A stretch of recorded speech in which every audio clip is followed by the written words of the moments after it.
Bienvenue sur un nouveau podcast dédié à l'univers des semences et des plants. Nous accueillons aujourd'hui Claude Tabel, président de RAGT Semences, semencier européen des grandes cultures et de l'élevage, pour échanger sur les notions de propriété intellectuelle et de propriété industrielle. Claude Tabel, bonjour. Posons la problématique. Quand on achète une graine chez son grainetier pour la planter dans son jardin, cette graine ou semence, elle nous appartient puisqu'on l'a achetée, non ? Est-ce que c'est aussi simple que ça ? Oui, c'est aussi simple que ça. La graine vous appartient et le fruit, évidemment, que vous aurez à partir de votre graine vous appartient. Pour un professionnel, c'est un petit peu différent. Derrière la graine, il y a toute une information génétique, et cette information-là, elle est la propriété de celui qui a créé la variété en question. C'est ce qu'on appelle la propriété industrielle. Pouvez-vous nous préciser un peu plus cette notion ? C'est quelque chose d'un peu particulier. On est dans un domaine qui est le domaine du vivant, où il a fallu inventer un droit pour les gens qui créent des variétés. Et ce droit, il se rapproche beaucoup du droit d'auteur, en fait. C'est une forme de droit d'auteur pour celui qui a créé la variété. C'est un droit qui est particulier, spécifique, qui a été fait que pour les variétés végétales. Économiquement, comment cela se traduit-il ? Économiquement, ça se traduit comme tous les droits de propriété intellectuelle. La propriété intellectuelle, c'est quelque chose qui a été mis en place depuis très très longtemps et qui a un objet particulier, celui de reconnaître la propriété d'un travail intellectuel fait par un inventeur en contrepartie de la mise à disposition de la communauté de l'ensemble de l'information qui est liée à l'invention. Donc c'est le moteur de l'invention, d'une certaine manière, la propriété intellectuelle. Donc comment cela fonctionne ? Un créateur de variété, quand il a une nouvelle variété, il dépose une demande de certificat d'obtention végétale qui, si elle est reconnue, lui reconnaît la propriété intellectuelle liée à la variété en question. Est-ce que c'est comme un brevet ? Alors c'est comme un brevet, mais c'est un droit spécifique. Ce n'est pas parce que le droit des brevets ne s'applique pas en Europe aux variétés végétales. C'est un droit qui a été créé dans les années 60 spécifiquement pour ce domaine-là. Concrètement, comment cela se passe-t-il pour l'agriculteur qui vous achète une semence ? Il y a deux cas de figure. Soit c'est lié au prix de la semence. C'est inclus, je dirais, dans le prix de la semence quand l'agriculteur achète la semence. Soit l'agriculteur, on prend le cas de ce que l'on appelle les semences de ferme, s'il reproduit la semence en question, il est effectivement tributaire d'une petite royalty, une redevance qu'il doit à l'obtenteur. D'accord. Alors, pour bien comprendre, pouvez-vous nous préciser la différence qu'il y a entre ce système spécifique créé pour les végétaux et le système en place dans l'industrie, dans l'aéronautique par exemple, quand on dépose un brevet pour un train d'atterrissage ? Alors, il y a des différences fondamentales. Une première différence fondamentale, c'est que c'est protégé sans interdire. C'est-à-dire que l'obtenteur de la variété, le créateur de la variété, il a le droit sur l'exploitation commerciale de la variété, mais il ne peut pas interdire son concurrent d'utiliser sa variété pour en créer une nouvelle encore meilleure. Ça, c'est une différence fondamentale qui n'existe pas dans le droit du brevet.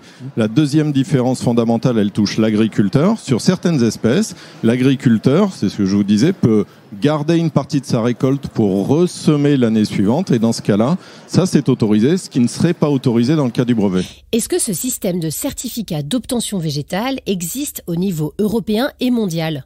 Alors il est régi par une convention internationale qui est organisée par l'Union pour la protection des obtentions végétales. Donc les pays qui adhèrent à cette union, effectivement, doivent mettre en place tout l'arsenal législatif dans leur législation pour reconnaître le certificat d'obtention végétale. Il existe à peu près dans beaucoup de pays, je crois que c'est plus de 190 pays, je pense, au monde. Ceci dit, à côté de cela, il y a des pays qui fonctionnent totalement différemment. Si vous prenez l'exemple des États-Unis, vous pouvez protéger votre variété avec un certificat d'obtention végétale, mais vous pouvez aussi protéger votre variété avec un brevet. Ceci n'est pas possible en Europe. En Europe, c'est interdit. On ne peut protéger une variété que par le certificat d'obtention végétale. Quel est l'intérêt pour les Américains d'avoir les deux systèmes ? Le premier qui a été mis en place, c'est le certificat d'obtention végétale. L'intérêt du brevet sur les variétés, c'est effectivement, contrairement à ce que nous avons, les deux exceptions dont je vous ai parlé sur le certificat d'obtention végétale, c'est de ne pas permettre à son concurrent d'utiliser sa variété pour créer une nouvelle variété, notamment. Si on veut s'implanter sur le marché américain, on est obligé d'avoir les deux.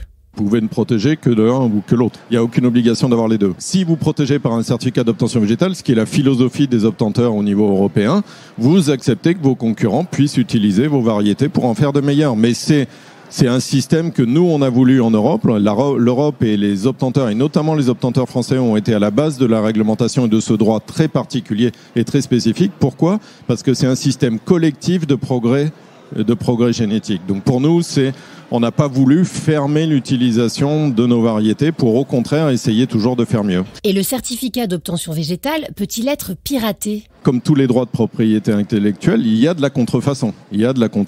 Donc il arrive que certains opérateurs aient accès à des variétés et les reproduisent sans s'acquitter d'un droit au créateur de la variété. C'est de la contrefaçon, comme si vous, par exemple, en tant que particulier, vous photocopiez le livre que vous avez acheté pour le revendre après sur le marché. Quels sont les moyens d'identifier et de lutter contre cette contrefaçon ?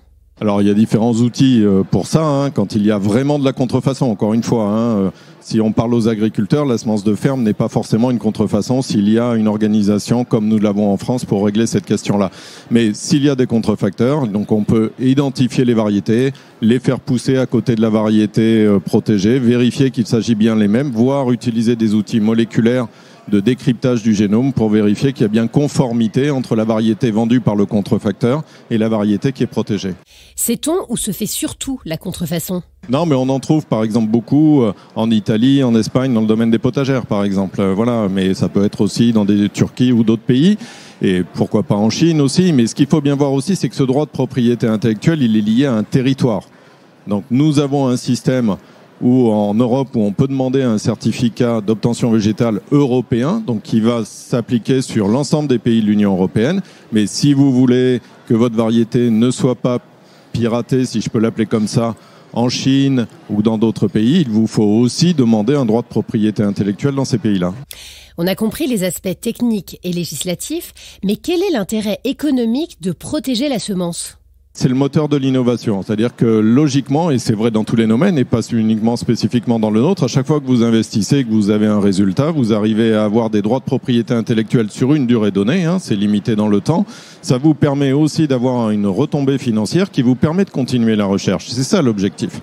L'objectif vertueux, c'est d'enclencher ce cercle où j'ai trouvé un produit intéressant, une variété qui trouve ses clients, qui ramène donc des redevances, qui ramène du financement, qui permet de continuer la recherche et de résoudre demain les problèmes de s'attaquer au changement climatique, la diminution des traitements phytosanitaires, etc. Donc c'est très vertueux. Ces retombées financières sont-elles importantes pour financer la recherche ?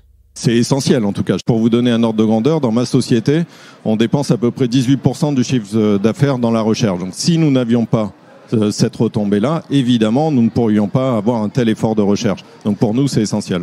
Une dernière question, Claude Tabel. Pour un semencier, répondre aux grands enjeux comme le dérèglement climatique, l'adaptation à la sécheresse, cela se fait sur des pas de temps de quelle durée ?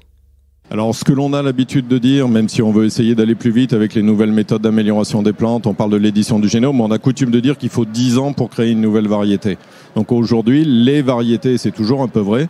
Les travaux que nous engageons aujourd'hui en 2021, c'est les variétés qui seront sur le marché potentiellement en 2030 ou plus. Donc c'est essentiel pour nous de pouvoir anticiper toutes les difficultés. Vous savez qu'en 2030, la France a pris des engagements de réduction des produits phytosanitaires, de réduction des engrais de synthèse. Il faut que nos variétés, les variétés que l'on proposera demain aux agriculteurs et aux particuliers pour leur jardin potager ou autre, répondent à ces attentes-là. Merci beaucoup Claude Tabel de nous avoir éclairé sur ces questions importantes de propriété intellectuelle et industrielle. À très bientôt pour un nouvel échange autour de l'univers des semences.